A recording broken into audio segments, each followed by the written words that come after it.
सुबह 7 बजे, रात 2 बजे, सुबह 8:30 बजे।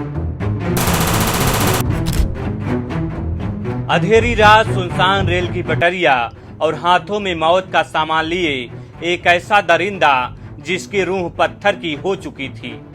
वो नफरत की आग में जल रहा था या शायद उसके दिमाग के किसी कोने में शैतान ने अपना घर बना लिया था। उसे किसी की दौलत नहीं चाहिए थी, उसे किसी की जमीन से मतलब नहीं था। उसे तो बस इंसान के माथे के बीचों बीच वो लाल सुराख देखना था जहां से जिंदगी पल भर में दम तोड़ देती है। वो कोई आम अपराधी नहीं था, वो एक साइको किलर था जिसे खून की खुशबू से सुकून मिलता था।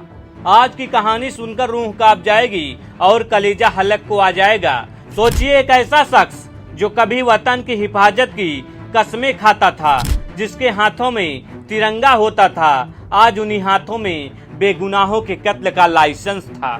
पंजाब के अमृतसर का रहने वाला गुरप्रीत सिंह 2021 तक फौज की वर्दी पहनने वाला ये शख्स अब एक साइको किलर बन चुका था।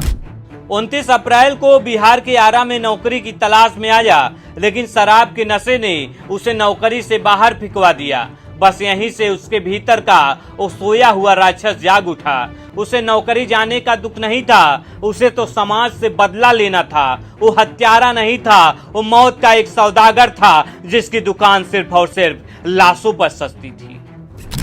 जरा कल्पना कीजिए उस सनक की।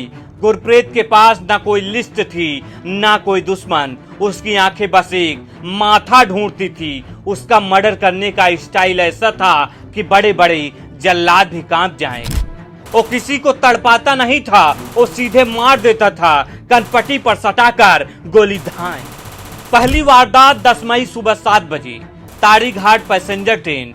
मंगरू नाम का एक यात्री जो शायद अपने घर पहुंचने की खुशी में डूबा था। गुरप्रीत उसके पास गया, बिना एक शब्द बोले पिस्टल निकाली और मार दिया धाएं।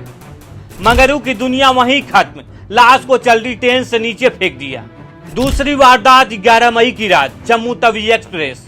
दिनेश साहू अपनी पत्नी के बगल में सो रहे थे, बाथरूम जाने के लिए उठे, लेकिन बाहर जल्लाद खड़ा था। गुरप्रीत ने फिर वही किया, कनपट्टी पर निशाना और खेल खत्म। तीसरी वारदात 11 मई सुबह 8:30 बजे, जीवक अस्पताल। लक्ष्मीना देवी बेड पर लेटी थी, ठीक होने का इंतजार कर रही थी। गुरप्रीत वार्ड में घुसता है जैसे कोई डॉक्टर राउंड पर आया हो। वो करीब आता है और उस बेबस महिला के सिर में गोली मार देता है।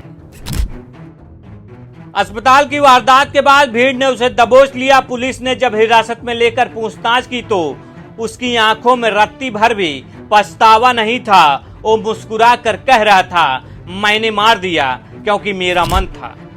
लेकिन चौथी वारदात उसके साथ ही हो गई। 11 मई की सोमवार की रात, पुलिस की भारी फौज उसे सीन रिक्रिएशन के लिए दरियापुर के उन सुनसान रेलवे ट्रैक पर ले गई।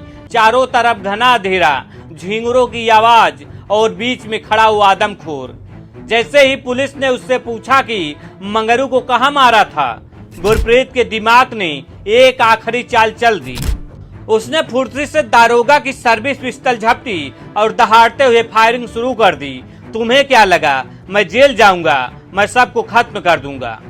फायरिंग में तो पुलिसकर्मी लहूलुहान होकर गिर पड़े। अंधेरे में गुरप्रीत भागने की कोशिश कर रहा था, वो गोलियां बरसा रहा था, लेकिन खाकी ने भी ताकत का परिचय दिया।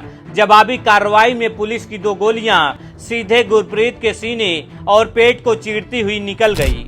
वो शख्स जो दूसरों की कनपट्टी पर हेडशॉट मारता था, आज खुद धूल और खून में लथपथ पड़ा था। उसकी पिस्टल दूर जा गिरी थी और उसकी आंखों की वो सनक अब हमेशा के लिए बुझ चुकी थी।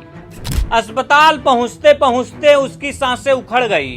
चंदौली के उस साइको किलर का अंत उसी मिट्टी में हुआ जहां उसने मासूमों का लहू बहाया था। एक साइको किलर ने नफरत में 26 घंटे में 3 परिवारों को उजाड़ दिया।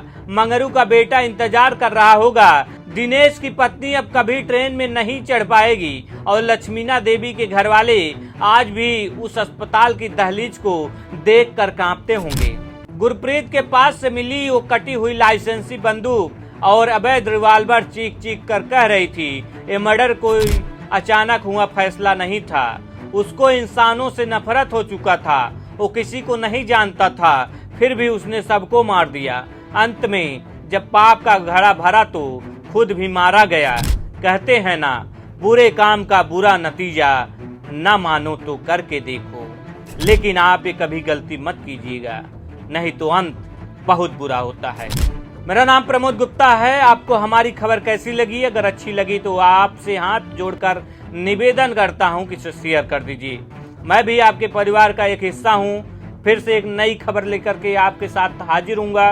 कोई घटना हो, कोई स्टोरी हो तो स्क्रीन पर दिख रहे व्हाट्सएप नंबर पर हमें भेज दीजिए। धन्यवाद।